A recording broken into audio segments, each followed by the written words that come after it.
Hello, my internet friends. Evan-Benton of Dogg for Mayor coming to you from beautiful New Orleans, Louisiana, and experiencing a positively unchristian level of schadenfreude as I watch the mainstream media's vaccine narrative fall apart these last couple of weeks. So, if you've been following the channel, you will remember that back a few months ago, I made a video called There Will Be No Vaccine, and this is a follow-up to that original video, There Will Be No Vaccine, Part 2, Electric Boogaloo.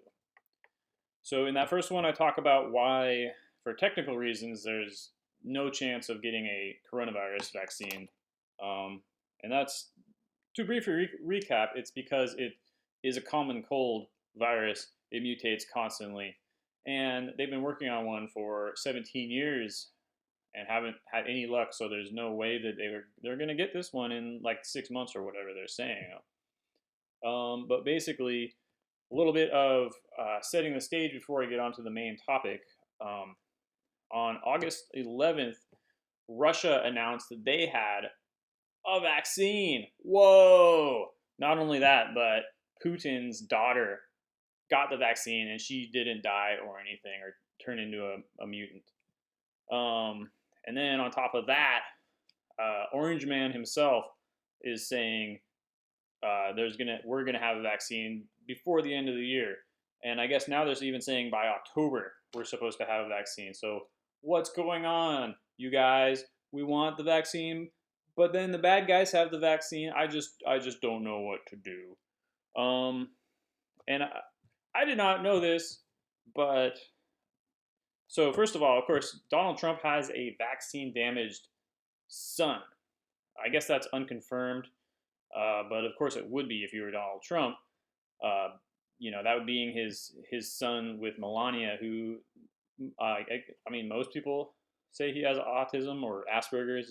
It's a pretty weird diagnosis to be, unconfirmed, but that's where we stand. I did not know that Trump back in 2017 had appointed uh, Robert F. Kennedy Jr., the famous anti-vaxxer, to be his vaccine czar, which is a position he just created just for Robert Fitzgerald Kennedy Jr. So he was to be the head of vaccine. Can't remember what it was supposed to be called, but anyway, it didn't happen. There was like a vaccine task force that Trump created, and now, just like every other person who's gone through the revolving door of his administration, they're distancing themselves from RFK Jr. And so we have no idea what went on, and probably won't for a long time. But essentially, just like all these other revolving door cast of characters, he came in. He had some behind closed doors conversations with who knows who, and then he's out. And 3 years later, we have a whatever you want to call it, a COVID-19. All right. But obviously, what is giving me the feels is the gloriousness with which the mainstream media and the Democratic Party are now forced to disavow this very same vaccine that's obviously been the plan all along. And it is just beautiful. It is a beautiful piece of political theater. But of course, it's only the other side that's trying to politicize this, right? Because that's how it always is. We're just innocent. We're pro science. We're we just want the public good. We want to get over this dreadful disease, but we just can't now because we have to wait because he put out the vaccine too soon and it ruined it for everybody. So it's just flip-flopping madness, and I'm just over here enjoying every minute of it, folks. So another thing is the reduction in confirmed fatalities in the United States to 9,000. What? So this whole thing is over 9,000 deaths. That's what the CDC is saying. Who is in charge over there? You know, what is going on? What are they smoking at the CDC? They're saying that all of the other deaths had some sort of a underlying condition. Okay, so that's all we have is 9,000 deaths, and we're shutting down the whole country for 9,000 people, which sucks to be them, you know. But then on August 26th, the Department of Justice put out a little notice saying the Department of Justice is requesting data from governors of states that issued COVID-19 orders that may have resulted in the deaths of elderly nursing home residents. And that's the title of their little notice there, okay? So my thought is, are they building a case against these governors? Because first of all, well, how many deaths do you need to get someone on involuntary manslaughter? You just need one, okay? So I don't know if that's enough to get a governor removed or whatever, but listen, they've pared it down from 180,000 or whatever down to 9,000. We've got a solid case that we can't explain these deaths due to any other cause. And then we're trying to make a link between governors' actions that may have contributed to these 9,000 deaths, okay? So I think I'm not a QAnon guy, but I really think this is kind of a drain the swamp, kind of a beautiful thing that they're leading up to after the, in my opinion, inevitable re-election of Mr. Trump. So the other thing that's goofy about the vaccine is they're talking about the long-term side effects of COVID. Okay, people are, I don't even remember what there's gastrointestinal stuff. You know, a lot of just vague stuff that just happens all the time that any disease or any long-term like treatment or stay in a hospital is going to cause. But nevertheless, long-term effects of a disease that's only existed for 9 months, okay? And that just makes you think about the long-term effects of a vaccine, which has only been in the testing for 3 months or so. Okay, so to recap, everybody says we need a vaccine. Bill Gates says we need a vaccine. It's the only way we'll ever get back to normal is when we get this vaccine in. Whatever percentage of the people get the vaccine, 70% or 80%, you know, of the whole world has to get this vaccine. And, you know, not only that, but it's multiple doses now, they're saying. So that's why, one of the reasons why we have to get the computer chip, right? You have to be computer chip and it has to be certified by this Internet of Things thing, is that it actually doesn't work the first time, okay? You have to get it one time, and then you have to get it a second time, and you got to make sure that you have the proof, or you won't be allowed to get your Big Mac, okay? And then out of this whole thing, Putin comes along and says, I got a vaccine, you guys want it? And they're like, no, not that vaccine. And then Trump's like, I'm going to have a vaccine real soon, you guys. It's going to be sweet. It's going to be huge. And they're like, no, Trump, you ruined it. You ruined it. So that's what we're talking about, okay? Can't not be silly about this because it's so dang silly, okay?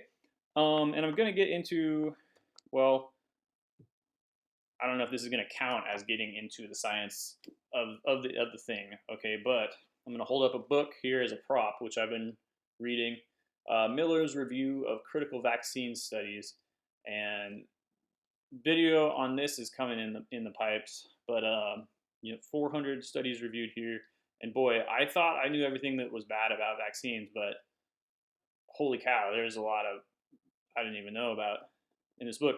So look forward to that, guys and gals. But what I want to say about vaccines is the fact is there is no evidence that vaccines work. Okay, and I'm probably going to get some pushback from that, but there isn't. You know, show me the evidence. It's not there. The premise is not sound for how vaccines work, and I mean, to the extent they're based on the work of Louis Pasteur, well, I've explored that, how he was a fraud. Um, but they're based on a fundamental misconception of how the immune system works, and which leads to the the creation of all these crazy autoimmune diseases that are killing way more people, wouldn't you know it, than these supposedly contagious diseases that they're supposed to prevent.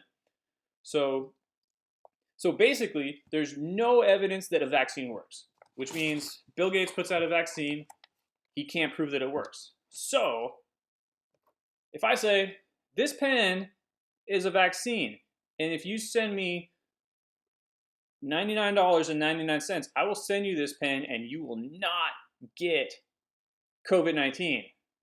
They can't prove that I'm wrong, because guess what? You won't. I wanted to cheekily call this video prevents COVID-19, but cooler heads prevailed. Gosh darn it. But this is what we're talking about, okay? Um, they don't know how vaccines work. They can't tell us how vaccines work. They can't even tell us what's in vaccines. This is crazy, okay? There was an independent audit of a vaccine in Italy where it didn't contain anything it was supposed to contain. It contained completely different stuff, all right? But this is what's real bananas, is they can't even tell us what's in a vaccine placebo.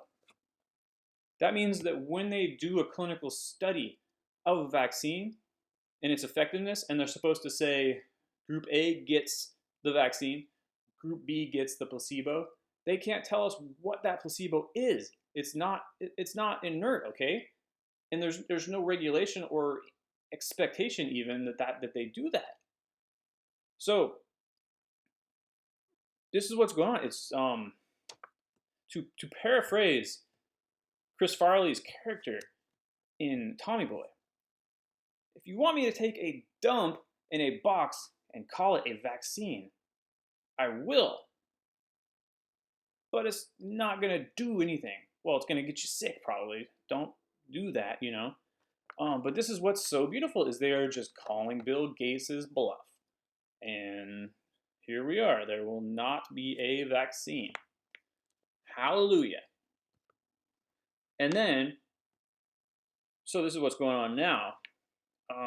The Oxford, which is AstraZeneca study, was recently halted because a person got sick from the disease, from the vaccine. And this was reported on September 9th. And according to the news now, as of September 12th, they're back on. Okay, so we're back to phase 3 trials can continue. They say there's no delay, but who knows, you know. But what did she? How did the vaccine affect her? Okay, it's apparently unconfirmed again, which is really weird. This is like the most important vaccine in the history of the world, I guess, barring Edward Jenner's original discovery, quote unquote.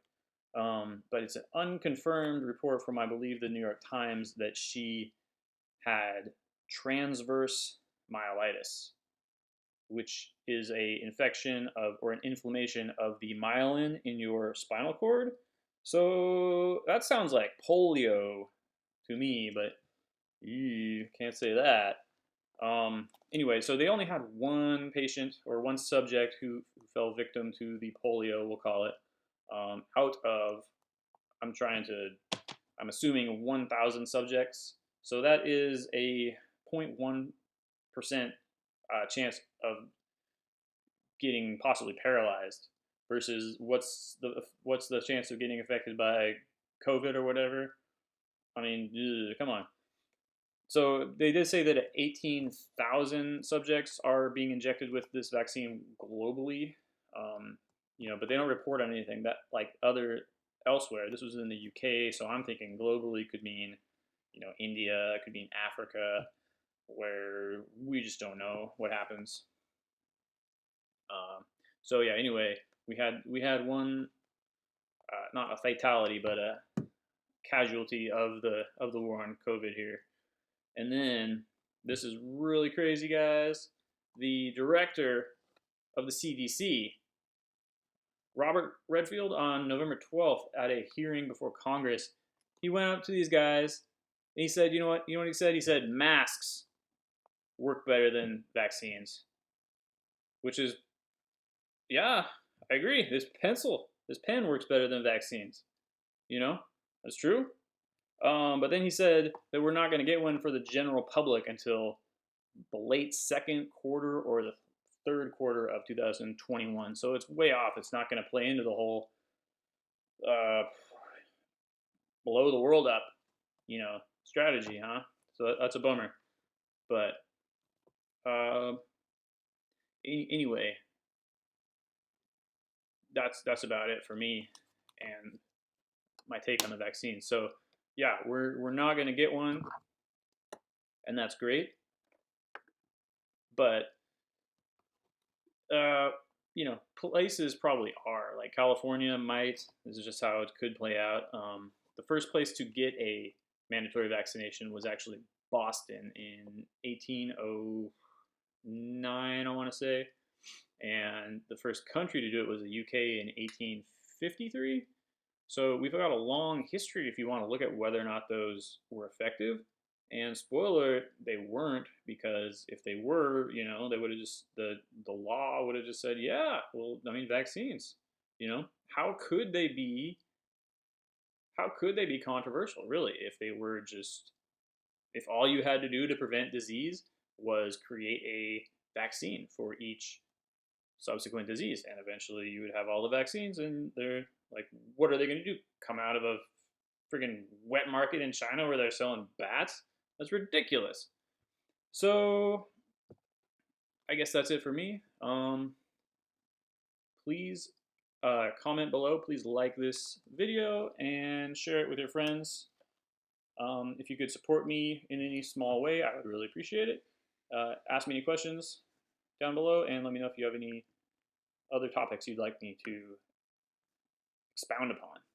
All right. This has been Evan Benton for Dogg for Mayor. Thank you and good night.